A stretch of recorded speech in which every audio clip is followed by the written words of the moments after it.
സംസ്ഥാന സർക്കാർ മുഖ്യമന്ത്രിയുടെ നേതൃത്വത്തിൽ തന്നെ സാധ്യമാകുന്ന എല്ലാ കാര്യങ്ങളും ചെയ്തുകൊണ്ടിരിക്കുകയാണ്, എല്ലാ നിലയിലും ബന്ധപ്പെട്ടുകൊണ്ടിരിക്കുകയാണ്. ഫയർഫോഴ്സ് അതിൻ്റെ ഫുൾ ടീം ഇപ്പോൾ അതിൻ്റെ മറ്റ് തെരച്ചിലും മറ്റും നടത്തി വരികയാണ്. മെഡിക്കൽ ടീം സാധ്യമാകുന്ന എല്ലാ മെഡിക്കൽ ടീമും മറ്റ് തൊട്ടടുത്ത ജില്ലയിൽ നിന്നുൾപ്പെടെ സാധ്യമാകുന്ന എല്ലാ മെഡിക്കൽ ടീമും വന്നിട്ടുണ്ട്. ഇവിടെ ഇപ്പോൾ ഏഴ് ഡെത്താണ് നമുക്ക് ഉറപ്പിച്ച് പറയാൻ പറ്റുന്നത്. 7 ഡെത്താണ് ഉറപ്പിച്ച് പറയാൻ വേണ്ടി പറ്റുന്നത്. 5 ബോഡി പാർട്സാണ്.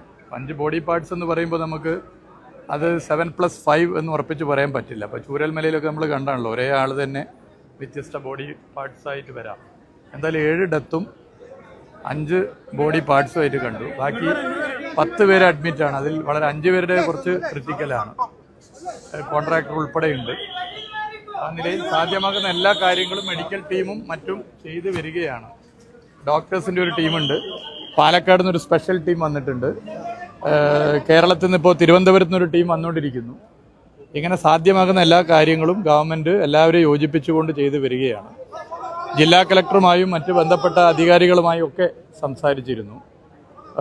അപ്പോൾ എല്ലാം ഒരു ടീമായി ചെയ്യുന്നു. ഇപ്പോൾ സംഭവ സ്ഥലത്ത് MLA ശ്രീ സേവ്യർ ചിറ്റിലപ്പള്ളി ഉൾപ്പെടെയുള്ള ജനപ്രതിനിധികളും മറ്റുമുണ്ട്. മന്ത്രി ശ്രീ രാജൻ തിരുവനന്തപുരത്ത് അദ്ദേഹം വന്നുകൊണ്ടിരിക്കുകയാണ്. വാസവൻ മിനിസ്റ്റർ വന്നുകൊണ്ടിരിക്കുകയാണ്. അപ്പോൾ എല്ലാവരും ഒരു ടീമായി നിന്നുകൊണ്ട് നമ്മളിപ്പോൾ സാധ്യമാകുന്ന കാര്യങ്ങളൊക്കെ ചെയ്തു വരികയാണ്. ഇതിൽ 10-40ഓളം പേരുണ്ട് എന്നുള്ള ഒരു അനുമാനമാണ് പൊതുവേ ഉള്ളതെങ്കിലും അത് പൊതുവേ തെരച്ചിൽ നടന്നുകൊണ്ടിരിക്കുകയാണ്. എന്നിട്ടേ നമുക്ക് മറ്റു കാര്യങ്ങൾ പറയാൻ വേണ്ടി സാധിക്കും.